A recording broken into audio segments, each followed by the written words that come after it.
Hello guys! Hello, this is for Aries. Welcome Aries dito sa aking channel, Kapalaran 888. Welcome. Alamin natin kung anong messages, vibration, gabay, energy para sa inyong lahat. So, this is general reading. So, this is for the first 2 weeks of April 2026. So, Bridget and Patience, Aries. Okay. Wow. Yung dalawang barahang ito, Aries, ay connected sa bawat isa. Okay? Nangangailangan ka ng sobrang pasensya. Sinasabi ng barahan na to na ngayon, this is the time to learn, study, and gather information. Okay? So, if you're a student, if you're learning, sinasabi ng barahan na to na ngayon ay kailangan mong matuto, mag-observe, pag-aralan ang lahat ng sitwasyon.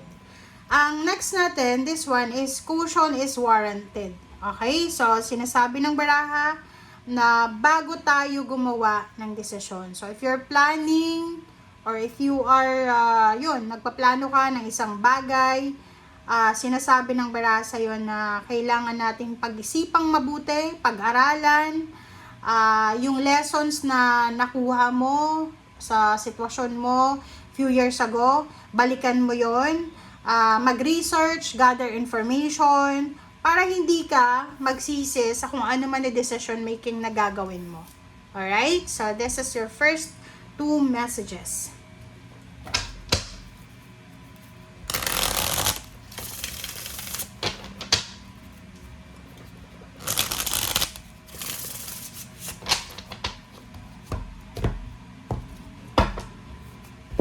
Okay, next card natin is the Sun, Aries, 3 of Wheels,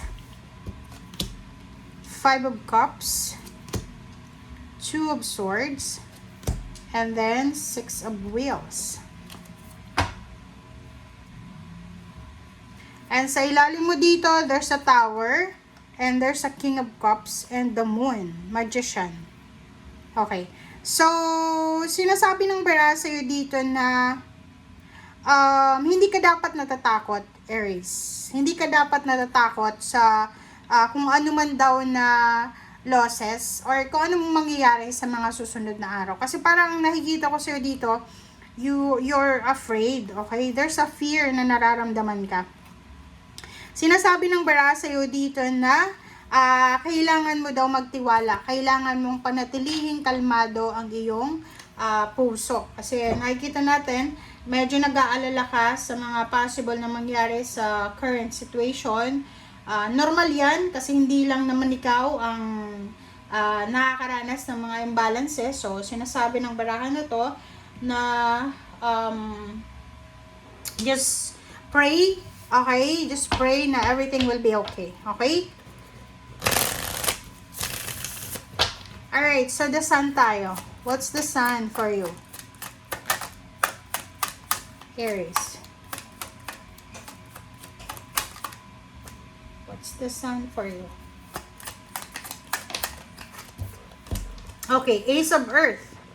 So, dito sa Ace of Earth na to, sinasabi ng baraha na meron dito na Aries na posibleng masaya ka, you're happy, you're contented, especially pagpasok ng April. It's because there's an opportunity, there's a new sources of financial opportunity. Maybe you're celebrating because of promotion, salary increase, lump sum of money, financial help, or anything. So, sinasabi ng baraha na to na there's incoming para sa'yo. Financial help or financial new beginnings or offers na pwedeng maging rason para maging masaya ka. And you're happy because every time na kailangan mo ng tulong, may pumapasok, may lumalapit na tulong sa'yo. Okay, 3 of Wheels, 4 of Earth. 4 of Earth and 3 of Wheels. Dito sinasabi ng baraha sa'yo na if you are having a business sa ngayon, or may business ka ba, or you're collaborating with someone, or nag-iipon ka ng pera, sinasabi ng baraha sa'yo dito na doon sa may mga business guys, maybe this week ay medyo magiging matumal. Starting this week, pwedeng maging matumal yung mga businesses nyo. Like, for example, supermarket or yung mga restaurant, especially restaurant, guys. Sinasabi ng bara sa'yo dito na if ever na hindi siya nag-work sa 2 linggong ito, much better na lang na i-secure mo yung finances mo. Okay? Parang sinasabi na huwag kang maglalabas, especially sa business na to. If you're planning to launch your business sa 2 linggong ito, huwag kang maglo-launch ng business. Instead, itago mo na lang yan, i-save mo na lang yung pera mo na yan kasi malulugi at malulugi ka sa linggong ito. Okay? 5 of Cups. Ano bang pinangihinayangan mo? Nangihinayang ka dito eh.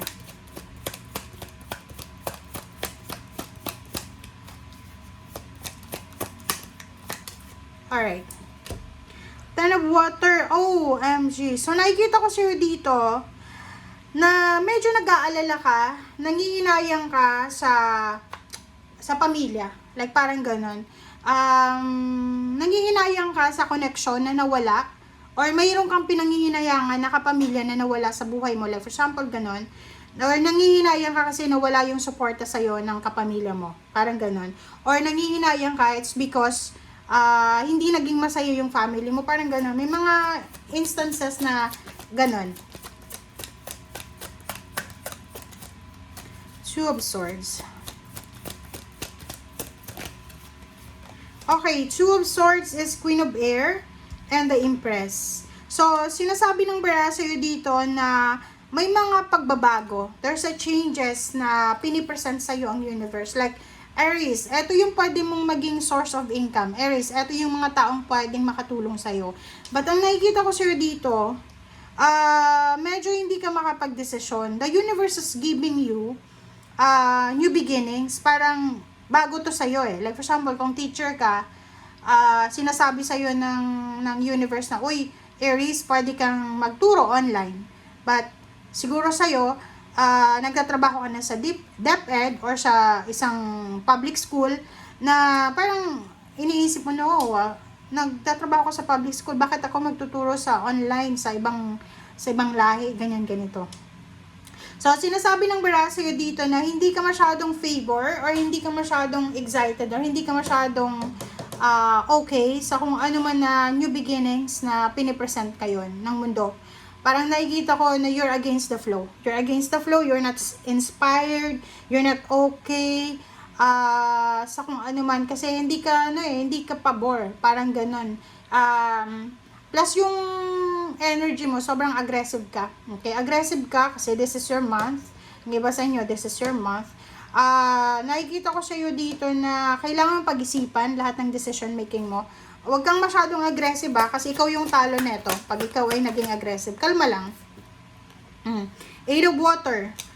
Sinasabi ng bara sa iyo dito na for the next 2 weeks, sa first 2 weeks ng April, sinasabi ng barahan na you will be super busy kasi you're looking for help, parang ganon. You're waiting for help. So, halimbawa, kailangan mo ng tulong or kailangan mo ng pera, kailangan mo ng trabaho, kailangan mong makaipon. So, nakikita ko na busy ka. You're busy para sa paghahanap ng solusyon sa mga problema financial.